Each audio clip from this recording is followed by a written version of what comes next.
My name is Stephanie Mitchell, and at 28 years old, I discovered my entire life was built on lies. When I was 13, my parents vanished, leaving only a hasty note and empty closets. My wealthy Uncle Richard swooped in, offering his mansion and fortune as consolation prizes. For 15 years, I was pathetically grateful, ignoring the strange rules, the watchful eyes, the invisible cage. Then, during his 65th birthday celebration, I stumbled upon documents in his study that shattered everything. What I found that night wasn't just the truth about my past, but the blueprint for my revenge. Before I share what really happened, I'd love to know where you're watching from. Drop your location in the comments, hit that subscribe button, and buckle up. This family betrayal makes Succession look like a Disney movie. Trust me, you'll want to stick around until the very end. The day my parents abandoned me started like any other Tuesday. Mom made pancakes, Dad complained about traffic, and I worried about my science test. Nothing hinted that by dinner, they would be gone forever. Looking back, I should have noticed the signs. Hushed arguments behind closed doors, Mom's puffy eyes, Dad's increasing paranoia about company matters. But at 13, I was wrapped up in my own adolescent world. After school, I came home to an eerily quiet house. Half the furniture was gone. The family photos had vanished from the walls. My parents' closet was empty except for a blue envelope propped against my mom's jewelry box, itself emptied of everything valuable. The note inside was brief and cruel in its simplicity. Stephanie, we have to leave. It's complicated and not safe to explain. Uncle Richard will look after you. Be good. We're sorry. Mom and Dad. No, we love you. No explanation. No goodbye. Just practical instructions and an apology that felt as hollow as our suddenly empty home. For 3 days, I told no one. I attended school, came home to the half-empty house, and pretended everything was normal while surviving on cereal and peanut butter sandwiches. I was convinced they would return, that this was some bizarre mistake. On the 4th day, my school counselor, Miss Perkins, noticed something was wrong when I fell asleep in class from exhaustion. "Stephanie, where are your parents?" she asked gently in her office. I broke down completely, producing the crumpled note I'd been carrying everywhere. Within hours, Child Services was involved. They contacted my relatives, and to everyone's surprise, my father's estranged brother, the infamous Uncle Richard, immediately offered to become my guardian. Uncle Richard Mitchell was practically a stranger to me. I'd met him only at a few stiff family holidays years earlier. A successful businessman who owned Mitchell Enterprises. He lived in a mansion in Boston's most exclusive neighborhood. He was unmarried, childless, and according to my father's rare mentions, ruthlessly ambitious. Yet there he was in the social services office, immaculately dressed in a suit that probably cost more than our entire household budget for a month, signing papers to become my guardian. "You'll want for nothing, Stephanie," he assured me as his driver loaded my few belongings into his Bentley. Family takes care of family. The transition was jarring. One day I was in my modest suburban home. The next I was being shown to a bedroom larger than our entire living room in a mansion with marble floors and original artwork. Mrs. Reynolds, the stern housekeeper, provided a brief tour that included a list of rules, which areas were off-limits, meal times, appropriate behaviors, and most importantly, never disturb Uncle Richard in his study. "Your uncle is a very busy, important man," she explained. "He's being extremely generous, so you must show appropriate gratitude." And I was grateful. Desperately, pathetically grateful. Each morning I woke up determined to be the perfect niece to justify his unexpected kindness. I kept my room spotless, excelled at the prestigious private school he enrolled me in, and never complained about the strange, sterile feeling of living in a museum-like house where children were clearly not welcome. But the rules kept multiplying. I couldn't have friends over without 2 weeks advance notice and background checks on their families. My internet usage was monitored. My phone calls were sometimes interrupted by connection problems when conversations turned personal. I had a 9 p.m. curfew even on weekends, and most peculiarly, I was forbidden from researching anything about Mitchell Enterprises or my father's previous employment there. "Your father made some unfortunate choices," Uncle Richard explained when I asked. "It would only upset you to dig into that painful history. Best to focus on your fresh start." I nodded obediently, But something in his eyes, a calculation, a watchfulness, left me feeling like a specimen under glass. Still, I convinced myself it was normal to feel awkward in this new life. After all, he had rescued me when my own parents hadn't wanted me. What right did I have to question his methods? High school under Uncle Richard's guardianship was an exercise in conditional acceptance. My every achievement was measured, my every relationship scrutinized. The mansion provided everything a teenager could materially want: a MacBook for schoolwork, designer clothes, a private tutor for difficult subjects. But each gift came with invisible strings. Excellence is the Mitchell way. Uncle Richard would remind me whenever I brought home anything less than an A. "You represent our family name now." His control only tightened as I developed into a young woman. When I made the cheerleading squad sophomore year, he questioned whether such exhibitionist activities were appropriate. When I was invited to prom junior year, he demanded to interview my date, Alexander, personally, an hour-long interrogation that left the poor boy sweating through his shirt. But nothing compared to his reaction when I started dating Michael Lawson senior year. Michael was smart, kind, and came from a respectable family. His father was a surgeon, his mother a professor. Yet Uncle Richard's opposition was immediate and severe. "The Lawsons are not suitable connections for a Mitchell," he declared after meeting Michael once. "But why?" I pressed, for once challenging his judgment. "Michael has a 4 gigapascals and Harvard acceptance. What's wrong with him?" Uncle Richard's expression darkened. "There are things about that family you don't understand. I forbid this relationship." When I continued seeing Michael secretly, Uncle Richard somehow knew. He'd hired Bradley Thompson, his right-hand man at Mitchell Enterprises, to follow me. Bradley was in his 40s, with cold eyes and a perpetual smirk. He appeared one day outside the ice cream shop where Michael and I were having a date. "Your uncle requests your immediate return home, Miss Mitchell," he announced loudly enough for everyone to hear, gripping my arm when I hesitated. The punishment was swift. My car privileges revoked, my phone confiscated, internet access restricted to the family room computer. And Michael's family suddenly faced an IRS audit, and his father's hospital privileges were mysteriously reviewed. "Coincidence," Uncle Richard said when I confronted him, but his smile suggested otherwise. It was Mrs. Reynolds who finally offered some context. I found her folding linens one afternoon, and my frustrated tears prompted a rare moment of candor from the usually reserved housekeeper. "Your uncle's interest in you has always seemed excessive," she whispered, glancing toward the door. "I worked for your grandparents before him, you know. The rivalry between your father and uncle was legendary. Richard was always jealous of James. Your father had a natural charm Richard lacked. When your father married your mother, Richard was disturbed by it." "Why?" I asked, stunned to finally hear someone speak openly about my family.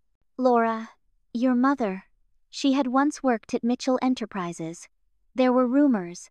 She stopped abruptly, hearing footsteps. "Be careful, Stephanie.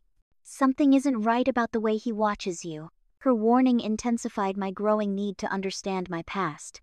Using the school library computers to avoid monitoring, I began researching my family's history. Mitchell Enterprises was founded 40 years ago by my grandfather, with both my father and Uncle Richard joining the family business. News archives showed them appearing together at company events, Richard always slightly in the background while my more photogenic father took center stage.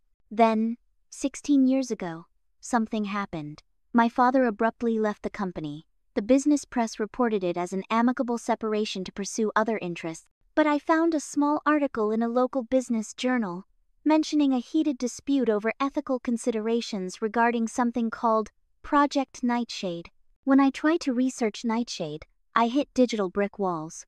Whatever it was, the information had been scrubbed clean. The only other mention was in a 15-year-old environmental newsletter that briefly referenced allegations of improper waste disposal connected to Mitchell Enterprises' Nightshade project before noting the investigation was closed without findings. The timeline aligned perfectly with my parents' abandonment. Senior year brought college applications and a new battleground. I wanted to study journalism at Northwestern. Uncle Richard insisted I attend Harvard and major in business. "The Mitchell legacy is at stake," he argued, during a particularly heated dinner. "Harvard has been our family tradition for generations." "But it's not what I want," I countered. His fork clattered against fine china. After everything I've done for you, this is how you repay my generosity? With selfishness and ingratitude? The guilt trip worked as it always did. I capitulated, adding one more link to my golden handcuffs.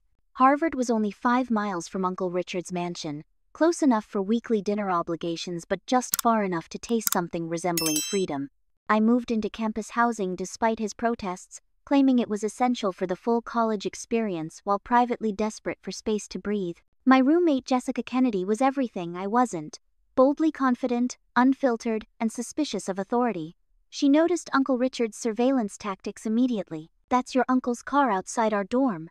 Again, she pointed out the black Audi on our third night. "And don't tell me that balding guy pretending to read a newspaper isn't watching you. Is your uncle in the mob or something?" "He's just protective," I explained weakly. Jessica raised an eyebrow. "Protective is checking in occasionally. This is some Lifetime movie stalker behavior." Having someone name the strangeness of my situation was revolutionary. Jessica's perspective made me question arrangements I'd normalized for years. The daily check-ins, the surprise appearances when I made new friends, the expectation that I account for every hour of my day. My psychology classes added another layer of clarity. During a lecture on controlling relationships, I recognized Uncle Richard's tactics on every PowerPoint slide.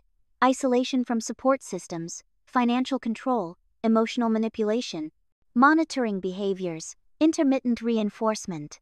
"This can't be coincidence," I whispered to Jessica as we left class. "Told you it was creepy," she replied. Professor Diana Wright, who taught the psychology course, became another unexpected ally. After I asked several pointed questions following her lecture, she invited me to her office hours. "These hypothetical situations you're describing," she said carefully after I shared a sanitized version of my living arrangement, contain concerning power dynamics. Sometimes people who've experienced trauma or abandonment can normalize unhealthy relationships because they fear losing what stability they have. Her words unlocked something in me. With newfound determination, I began systematically investigating my family's past. Harvard's business school library contained archives of corporate records and business publications not available to the general public. There, I discovered Mitchell Enterprises was originally co-founded by both my father and Uncle Richard, with my father holding the larger stake until a restructuring 16 years ago transferred his ownership to Richard. In yellowed newspaper clippings, I found brief mentions of Project Nightshade, described as a proprietary chemical processing method developed by Mitchell Enterprises in the early 2000s. One article included a photo of my father and mother at a company event, her arm protectively cradling her stomach. She was pregnant with me. The breakthrough came when Jessica helped me locate a retired environmental lawyer named Harold Barnes, who had once filed a class action lawsuit against Mitchell Enterprises. The case, representing residents of a small town called Mapleton where Mitchell had a processing facility, alleged toxic contamination from chemical waste. The suit was abruptly withdrawn without explanation. Barnes initially refused to speak with me when I called. When I visited his modest home unannounced, identifying myself as James and Laura Mitchell's daughter, his face drained of color. "You shouldn't be here," he said, glancing nervously down the street. "Please," I begged. "I need to understand what happened to my parents." Barnes hesitated before responding. "I can't help you. That case, there were threats. Serious ones." He began closing the door, then paused. "Be careful who you trust, Miss Mitchell, especially those closest to you." The warning sent shivers down my spine. Graduation arrived with Uncle Richard front and center, beaming proudly as though my achievements were his own. As expected, he presented me with my graduation gift, a junior executive position in Mitchell Enterprises' marketing department. "It's time you learned the family business from the inside," he announced at my graduation dinner, attended by several key company executives. "Someday, this will all be yours." I accepted with practiced gratitude, already planning my covert investigation. If answers existed about my parents' disappearance and Uncle Richard's true motives, they would be inside Mitchell Enterprises. During my first week, I met Robert Dawson, the company's longtime CFO. As Uncle Richard introduced us, something unspoken passed between Dawson and me, a flicker of recognition, perhaps even sympathy. "Your father was a brilliant man," Dawson said quietly when Richard stepped away. "They don't make them like James Mitchell anymore." Before I could press for details, he excused himself. but the brief exchange confirmed my suspicion. The company held secrets about my father that Uncle Richard had worked very hard to conceal. Part 5. Inside Mitchell Enterprises. Mitchell Enterprises occupied a gleaming 40-story tower in downtown Boston, its sleek glass exterior projecting transparency, while its internal operations remained carefully opaque. As a junior marketing executive with the Mitchell name, I occupied a peculiar position, simultaneously privileged and constrained. The company culture reflected Uncle Richard perfectly, outwardly impressive, internally fearful. Executives competed for his approval through sycophantic loyalty. Mistakes weren't forgiven. Questioning decisions wasn't tolerated. The Richard way was corporate gospel. Your uncle built this company into what it is today, gushed Victoria Adams, his executive assistant, during my orientation tour. Her perfect blonde hair and knife-edge smile didn't reach her eyes when she looked at me. After your father's departure, Richard salvaged what could have been a disaster. I smiled pleasantly. What exactly happened with my father? Uncle Richard never discusses it. Victoria's smile tightened. Ancient history. Some people simply aren't cut out for the pressure of leadership. Building allies became my priority. Susan Chen in Human Resources had worked at the company for 20 years and remembered my parents. Derek Powell in Legal was a recent hire without the indoctrination of long-term employees. Both proved valuable when I discovered my company credentials carried unusual restrictions. That's weird, Derek commented when I couldn't access certain historical files. Even I can see those, and I've only been here 8 months. Susan was more direct. Your access profile has specific exclusions, she whispered after checking my permissions. Someone deliberately limited what you can see. I've never seen restrictions that targeted. Through careful eavesdropping and strategic questions to long-term employees, I pieced together the company's official narrative. Mitchell Enterprises was founded by my grandfather, with Richard and my father as junior partners. When grandfather retired, the brothers took over jointly until my father suffered a breakdown and left abruptly, selling his shares to Richard. The company nearly collapsed during the transition, but was saved by Richard's leadership. The unofficial whispers told a different story. Employees who'd been there during the split spoke of screaming matches between the brothers, of my mother, who apparently worked in research, being escorted out in tears, of mysterious visitors from a government agency, and of entire departments being reorganized overnight. Project Nightshade remained elusive until I befriended Doris from Records Management. Oh honey, all that stuff is in the sealed archives, the older woman told me. Sub-basement level, requires executive clearance. Richard had everything from that period physically removed from the digital system, after some unpleasantness. With Susan's help, I borrowed an executive access card during a management retreat. Heart-pounding, I took the service elevator to the sub-basement that night and found row after row of filing cabinets. Hours of searching yielded a single folder labeled Nightshade Financial Summary. Inside were cost projections for waste disposal methods with 2 options highlighted. The legally required method costing $24 million, and an alternative approach costing only $2 million. A handwritten note in the margin read, "James remains opposed. Proceed anyway?" As I photographed the documents, I heard the elevator activate.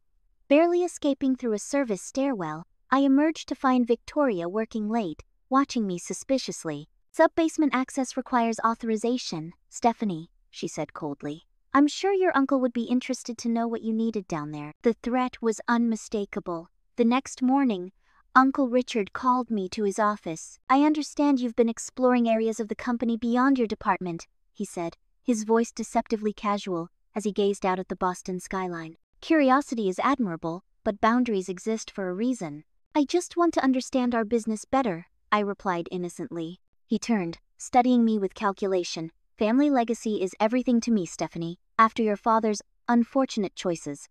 I've worked tirelessly to rebuild our name, to protect what's ours." His emphasis on the word protect carried unmistakable warning.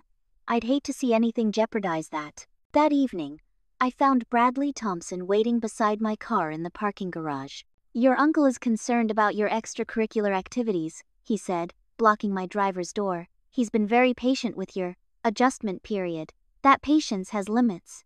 I forced myself to maintain eye contact despite my racing heart. I'm just doing my job, Mr. Thompson. His smile was reptilian. We both know that's not true. Don't make him regret his generosity. The implicit threat accelerated my timeline. I needed to discover what happened to my parents before Uncle Richard decided I'd become a liability. Robert Dawson, the CFO, became my next target. Your father was a principled man, Dawson admitted when I finally cornered him alone in the company gym at 6 a.m. Perhaps too principled for the realities of business. What does that mean? I pressed. Dawson hesitated. Project Nightshade was revolutionary. A chemical process that would have made millions.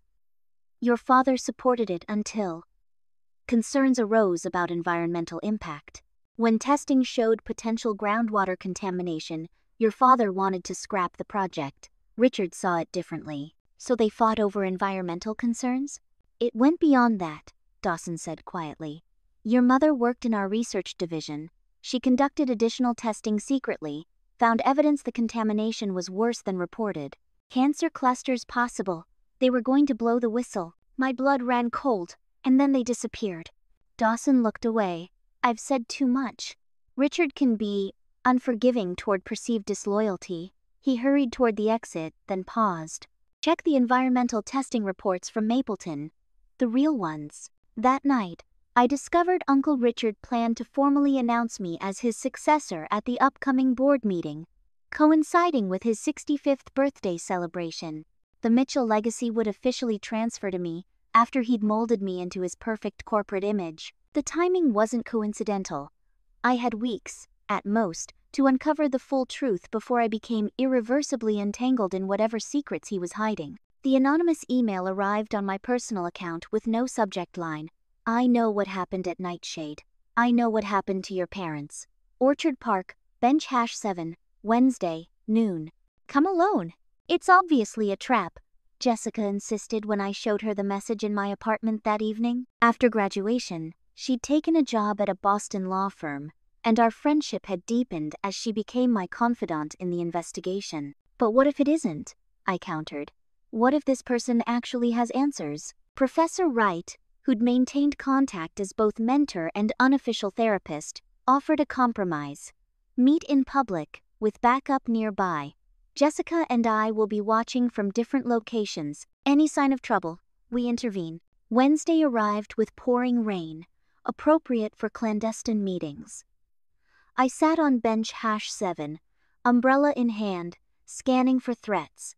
At precisely noon, an elderly man with a cane approached, sitting heavily beside me. Thomas Jenkins, he introduced himself, voice gravelly from years of smoking. I was senior chemist for Nightshade until your father shut us down. My pulse quickened. You knew my father. Jenkins nodded, raindrops sliding down his weathered face. Good man, principled. When the initial tests showed toxicity levels above legal limits, most of us expected minor adjustments. James insisted on a full reevaluation. He paused. Richard didn't appreciate the delay. What exactly was Nightshade? I asked. Revolutionary chemical processing method that reduced manufacturing costs by nearly 60%. Problem was, it produced highly carcinogenic byproducts. Richard's solution was simple. Dump the waste at our Mapleton facility, falsify the environmental reports. My stomach clenched, and my mother, Laura Mitchell, was brilliant, environmental biochemist. She designed additional testing protocols, revealed contamination had already reached groundwater. Mapleton's cancer rates were 3 times national average. Jenkins coughed violently. Lung cancer. Ironic, isn't it? I didn't even live in Mapleton, just worked there. He passed me a weathered envelope. Documentation your parents compiled. Not everything. The most damning evidence was in their possession when they disappeared, but enough to show criminal negligence. Do you think my uncle... I couldn't finish the question. Jenkins' expression darkened. Richard Mitchell has ruined lives to protect his fortune. Draw your own conclusions. Why help me now? Terminal diagnosis has a way of clarifying priorities, he replied, standing with effort. Richard's planning something big. Reopening the Mapleton facility. New name, same technology. The pattern will repeat. As he shuffled away, Jenkins delivered his parting knowledge.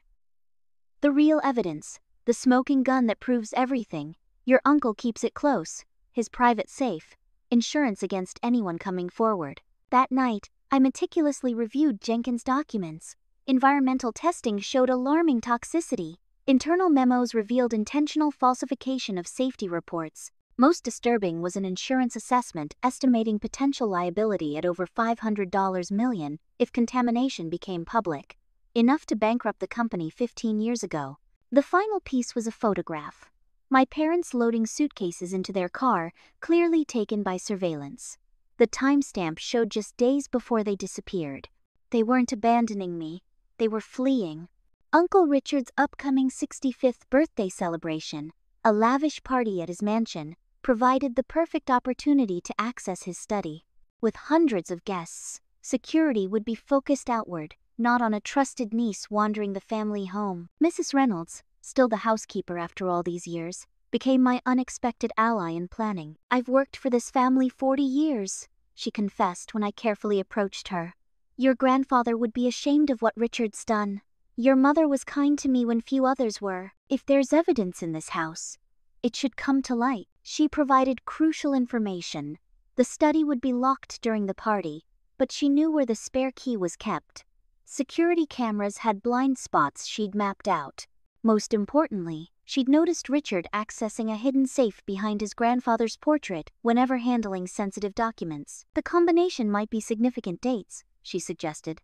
Richard's sentimental that way, despite appearances. Professor Wright helped strategize the search itself. Focus only on nightshade documentation. Anything about your parents. Be methodical, work quickly, document everything immediately. Jessica agreed to create a diversion if necessary. One well-timed medical emergency coming up if you need extraction. As we finalized plans, an unexpected development. I overheard Victoria and Bradley arguing in the copy room at work. "He's putting too much faith in her," Victoria hissed. "She's been poking around restricted areas, asking questions, just like her parents." "Richard knows what he's doing," Bradley replied. "The board announcement makes her complicit. She'll protect the company once she has ownership stake." "Unless she discovers the Mapleton files first," Victoria countered. Their relationship, clearly more than professional, provided potential leverage if things went wrong. More importantly, it confirmed I was running out of time. The board announcement would tie me permanently to any corporate crimes, making me an accomplice rather than a victim. Uncle Richard increased his attentions as the birthday celebration approached, inviting me to private dinners, reminiscing about family history, carefully edited versions, and repeatedly emphasizing the importance of legacy and loyalty. "Everything I've done has been to protect what we've built," he told me earnestly over brandy in his study. "The very room I planned to search. Your father never understood that business requires compromise." I nodded thoughtfully, noting which painting he glanced at repeatedly. A portrait of my grandfather looking sternly from behind his desk. The safe's location. The night before the party, I barely slept, rehearsing every step of the plan, considering every contingency. By morning, one certainty remained.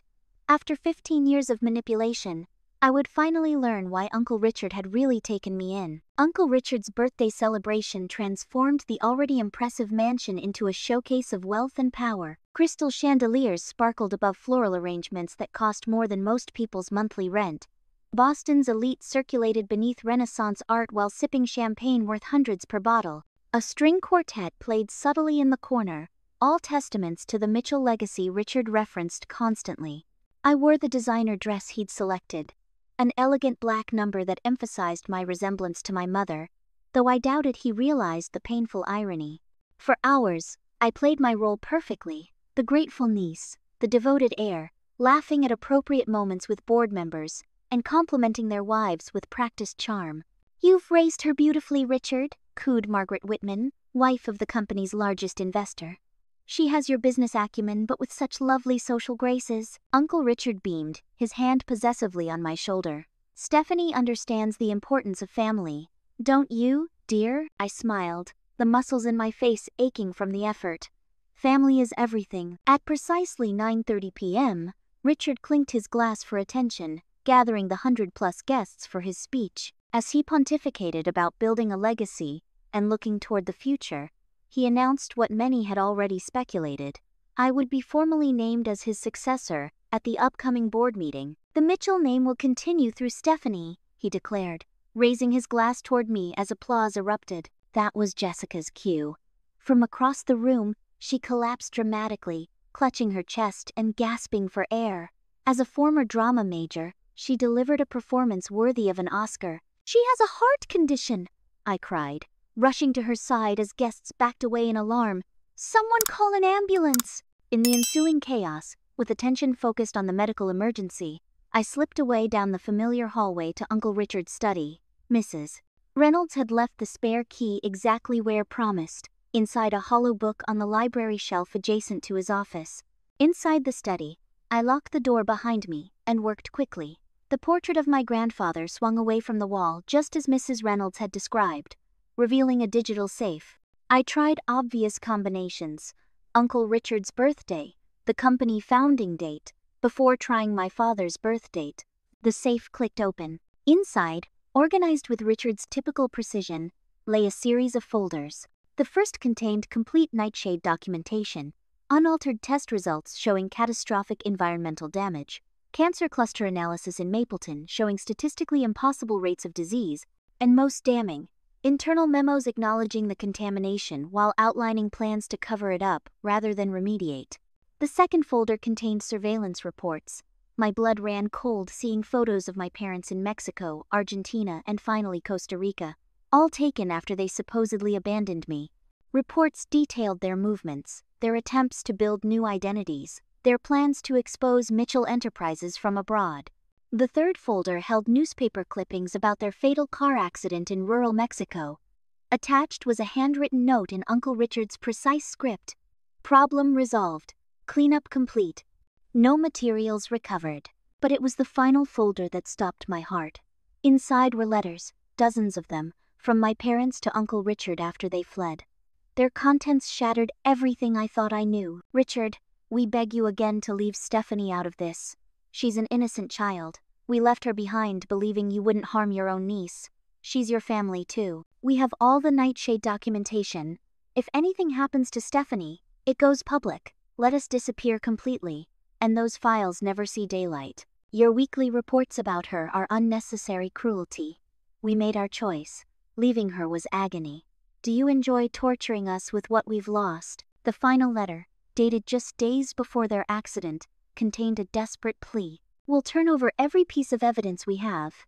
Just let us see our daughter one last time. Name the place, take whatever precautions you need. She must believe we abandoned her, but we need to see her face once more. Please, Richard, show whatever humanity you have left." Attached was Uncle Richard's draft response, never sent. "Arrangements being made. Bradley will contact you with details." The devastating truth crashed through me. My parents hadn't abandoned me. They'd sacrificed themselves to protect me. They fled because they discovered Uncle Richard's crimes, and he'd used me as leverage against them for years. The accident happened en route to a meeting where they believed they would see me again. I was never rescued. I was a hostage. The sound of the door handle turning froze my blood. I scrambled to replace the folders, but it was too late. Bradley Thompson stood in the doorway, security override key in hand, his expression shifting from surprise to cold calculation. "Miss Mitchell," he said, stepping inside and closing the door. "Your uncle has been looking for you. Your friend's medical emergency seems to have miraculously resolved itself." "My parents didn't abandon me," I said, clutching the evidence to my chest. "You helped kill them." Something flickered across his face. Not denial, but something almost like regret. "You have no idea how complicated that situation was. They were going to expose criminal negligence. People died from cancer because of what this company did." "Business has casualties," he replied mechanically. "Richard protected the company, protected jobs, protected you. By orphaning me? By keeping me prisoner for 15 years? My voice rose despite the danger. Bradley stepped forward. "You need to return those files and come with me. Now. So you can arrange another accident?" I backed toward the window. "Don't be dramatic," he sighed. "Richard cares for you. You're his legacy. I'm his insurance policy," I countered. As long as he controlled me, my parents wouldn't expose him. Something dangerous hardened in Bradley's expression. "Enough. The files. Now." In that moment, I made a desperate choice. I lunged toward the desk, grabbing a letter opener and slashing it across my palm. Blood welled immediately, and I pressed my hand against the papers, staining them crimson. DNA evidence, I gasped. If anything happens to me, investigators will know I found these. Bradley froze, calculations visibly running behind his eyes. I used the moment to make another desperate move, stuffing the bloodied documents inside my dress against my stomach and bolting past him. His grab from my arm missed by inches. The hallway was empty. The party sounds distant. I hurried toward the kitchen service exit, heart thundering in my ears. Mrs. Reynolds appeared suddenly, taking in my wild expression and the blood dripping from my hand. "The garden gate," she whispered urgently. "I'll slow him down." Outside, the cool night air hit my face as I ran through manicured gardens toward the service gate where Jessica waited in her car as planned. Behind me, I heard Bradley's angry voice, then the distinct sound of Mrs. Reynolds accidentally dropping a tray of glasses. Somehow, I made it to the street. Jessica's eyes widened at my appearance. Evening gown torn, blood smeared, clutching stolen documents. "Drive!" I gasped, collapsing into the passenger seat. "Just drive!" As we sped away from the mansion that had been my gilded prison for 15 years, I could see Uncle Richard on the terrace, watching my escape with cold fury. The mask of benevolent savior had finally fallen away, revealing the monster who had orchestrated my parents' deaths and stolen my life. "Jesus Christ, Steph," Jessica breathed as she drove frantically across Boston. "Your hand needs stitches. And is that blood all over those papers?" "Evidence preservation," I explained weakly, the adrenaline crash leaving me shaky. "They can't destroy what they can't clean." We checked into an anonymous hotel under Jessica's name, paid cash, and finally examined my discoveries fully. With my hand bandaged using the first aid kit from Jessica's car, I spread the blood-stained documents across the bed. "This is worse than we imagined," Jessica whispered, as she read through Uncle Richard's communications about my parents' surveillance. "He didn't just let them die, he orchestrated it. By morning, we had formulated the beginnings of a plan." Our first call was to Professor Wright, who arrived with coffee and a grim expression after reviewing the evidence. "This is beyond academic ethics violations," she said, methodically photographing each document. "We're looking at criminal conspiracy, environmental crimes, potentially murder." "I need to contact Thomas Jenkins again," I insisted. He said there was more evidence. Finding Jenkins proved challenging. His terminal diagnosis had him moving between hospitals and hospice care. When we finally located him at his daughter's home, he was bedbound but mentally sharp. "You actually did it," he wheezed, examining the documents with rheumy eyes. "Didn't think you'd get into his safe. Your mother would be proud." She had the same determination. "I need to know everything, Mr. Jenkins. No more partial truths." Jenkins nodded weakly. Richard's reopening Nightshade under a new name, Project Renaissance. Same technology, same problems. Board votes next week. His breathing became labored. "There's more evidence. Barnes has some.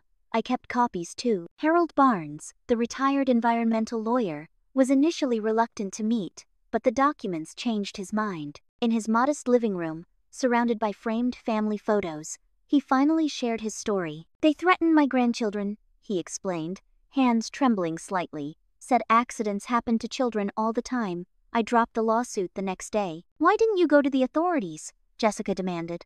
"I tried. 2 different EPA officials. Both investigations mysteriously closed." Barnes retrieved a locked box from beneath floorboards under his sofa. "I've kept these hidden for 15 years. Original water samples, test results, internal memos. Everything your parents collected before they ran." His expression softened as he looked at me. "They loved you desperately, you know. Laura called me the night before they left, said leaving you was killing her. But they believed it was the only way to keep you safe." Mrs. Reynolds became our unlikely inside source, communicating through burner phones and providing updates on Uncle Richard's escalating rage. "He's beside himself," she reported. "Bradley's been sent to find you. Security's been doubled at the company. He's moved the board meeting up to force the vote on Renaissance before you can interfere." Robert Dawson, the CFO, initially refused my calls but finally agreed to meet at a crowded public market. "Richard's telling the board you've had a psychiatric break," he informed me, pretending to examine produce while we talked. "Says the pressure of upcoming responsibilities triggered a delusional episode about your parents." Will they believe that? Some will pretend to. Others are genuinely concerned. He slipped me a USB drive. Financial records showing how we structured payments to cover Mapleton medical claims without admitting liability. Not smoking gun, but supporting evidence. Our most surprising ally emerged when Victoria Adams, Uncle Richard's loyal assistant, contacted Jessica through her law firm. "I want immunity," she stated flatly when we met in a hotel room far from the city center. "I can testify about document destruction, witness intimidation, and Bradley Thompson's role in arranging your parents' accident." "Why help now?" I asked suspiciously. Victoria's perfect composure cracked slightly. "Richard promised me partnership after 15 years of loyalty. Yesterday he informed me I'm too valuable as his assistant to promote." Her smile was bitter. "Turns out we were both just tools to him." With evidence mounting and allies gathering, we approached FBI agent Catherine Wilson, known for her successful prosecution of corporate environmental crimes. In her sparse government office, she reviewed our documentation with a poker face. "This would normally take months to investigate," she said finally. "But the timing of this Renaissance project creates urgency. If they restart operations using the same technology, more people die." I finished. Wilson nodded. "I need everything cataloged properly. Chain of custody established. Your testimony recorded formally. And all this needs to happen before that board vote." For 3 days, we worked around the clock, building our case methodically. I recorded hours of testimony, describing my life with Uncle Richard, the controlling behaviors, the discoveries. Jenkins, too weak to travel, provided video testimony from his bed. Barnes organized his evidence with legal precision. Victoria detailed years of corporate cover-ups. We stored evidence copies in multiple locations. With Professor Wright, in Jessica's law firm's secure storage, in a safety deposit box under my mother's maiden name, and with Agent Wilson. If anything happened to any of us, the truth would still emerge. The night before the confrontation, Uncle Richard made his move. As I returned to Jessica's apartment where I'd been staying, his Bentley pulled alongside me. "Stephanie," he called through the lowered window, "this has gone far enough. Come home so we can discuss this rationally." "Like you discussed things rationally with my parents before having them killed," I replied, my voice steadier than I felt. Something dangerous flashed in his eyes before his mask of concern returned. "You're unwell, dear. Stress can cause delusions. Let me help you." "I've seen the letters, Richard. I know everything." For a moment, the mask slipped completely, revealing such cold calculation that I stepped back involuntarily. "You have no idea what you're doing," he said softly. "The board meeting proceeds tomorrow with or without you.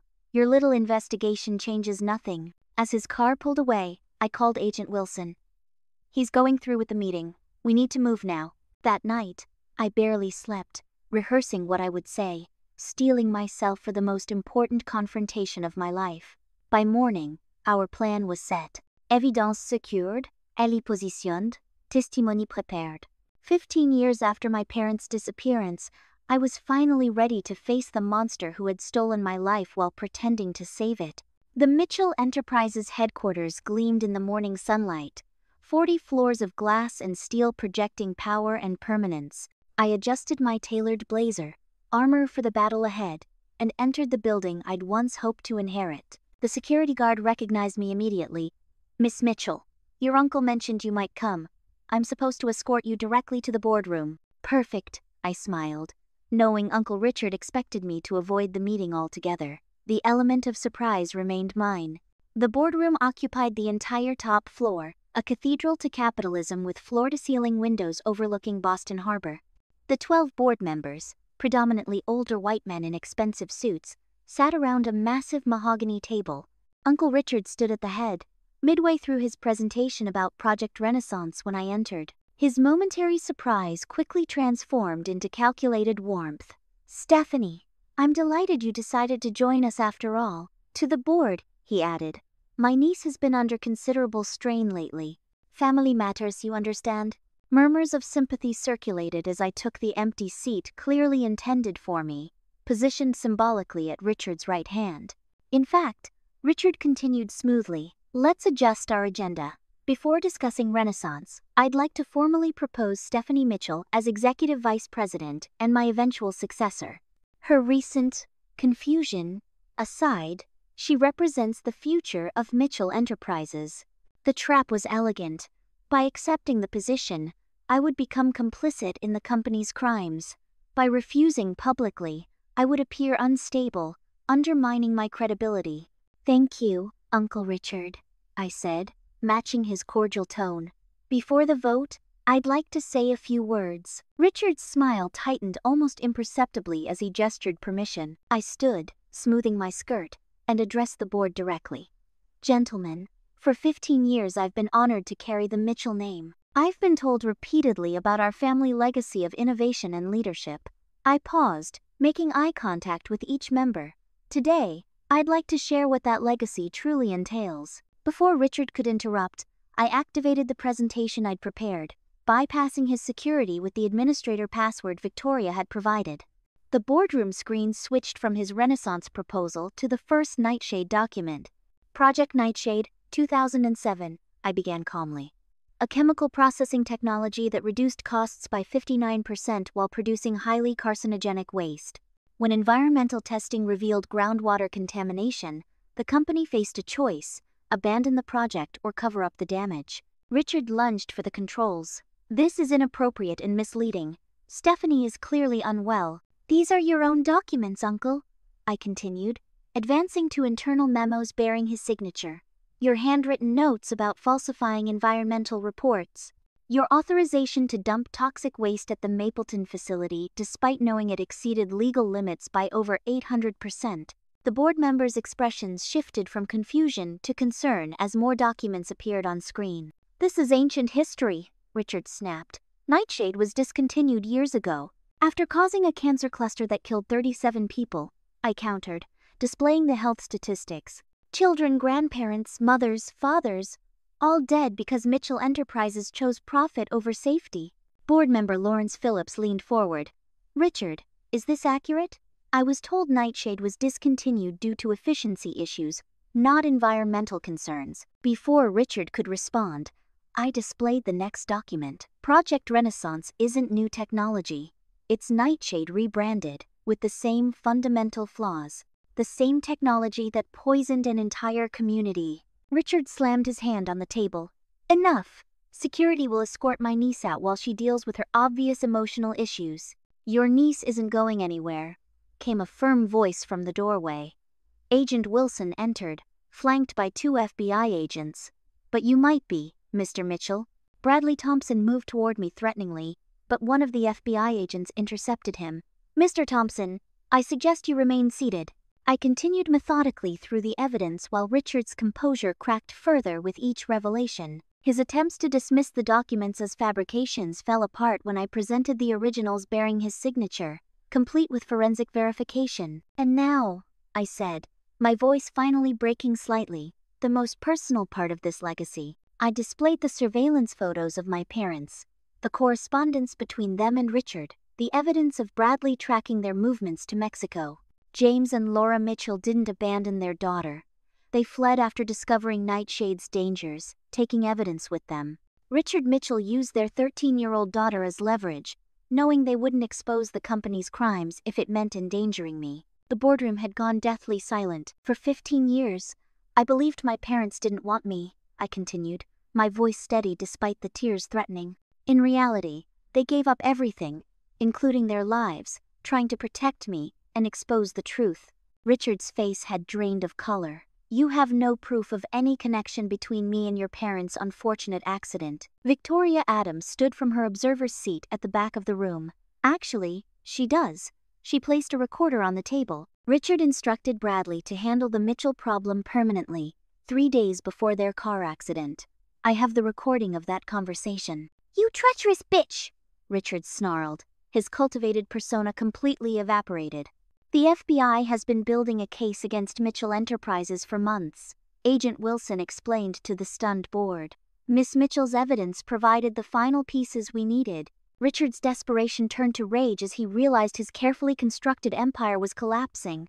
"Everything I did was for this company, for our family name." He turned to me, mask completely gone.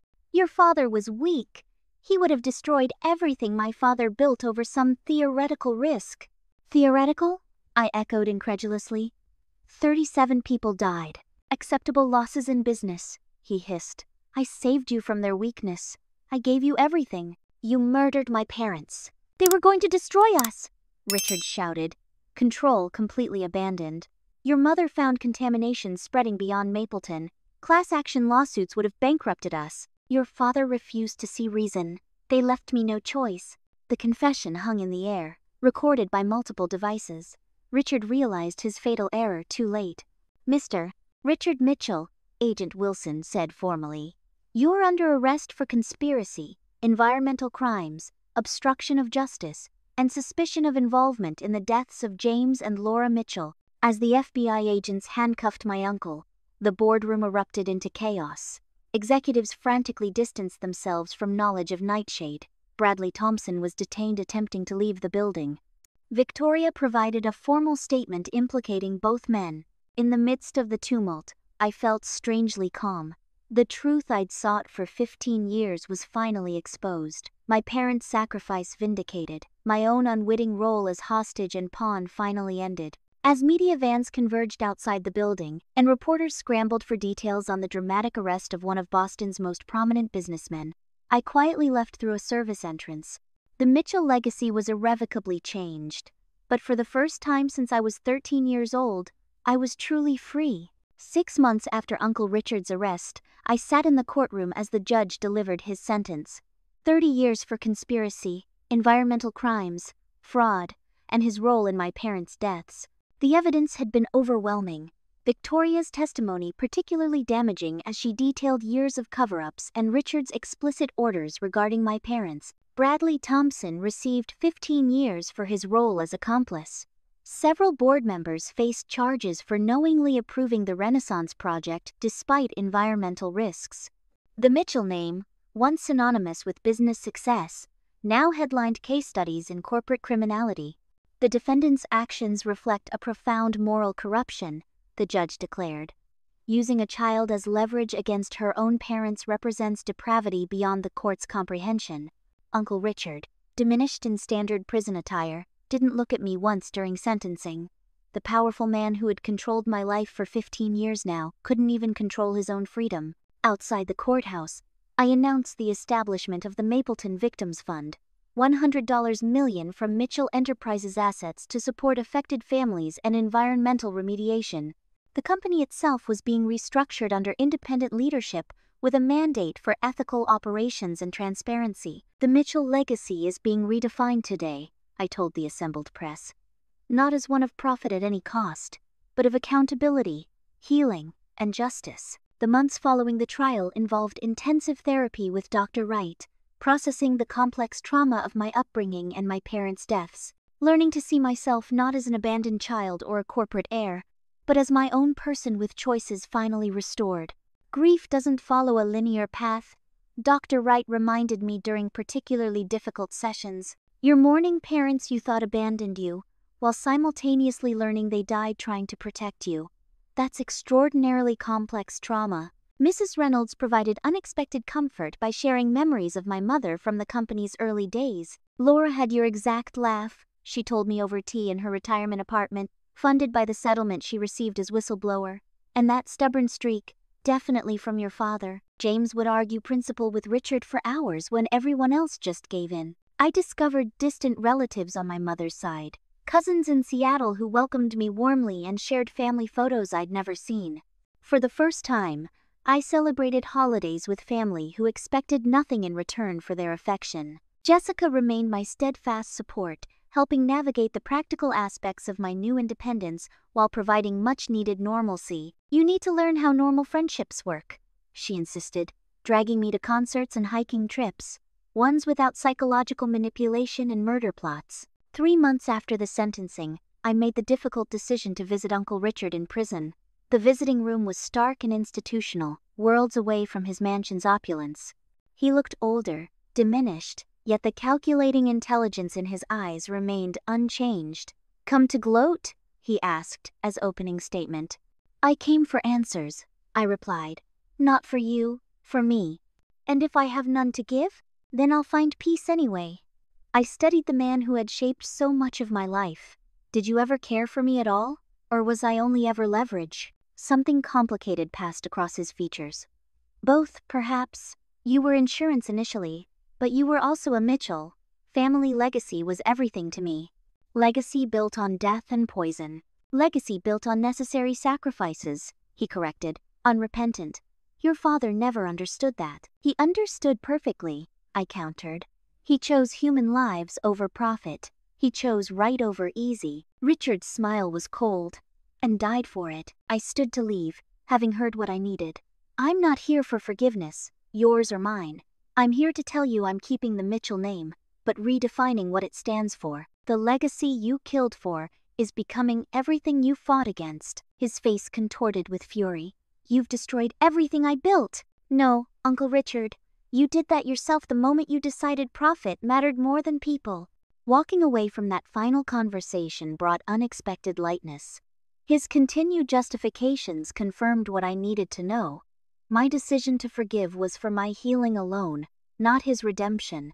Later that month, I traveled to Mexico to visit my parents' graves, simple markers in a small cemetery outside Puerto Vallarta where their accident occurred.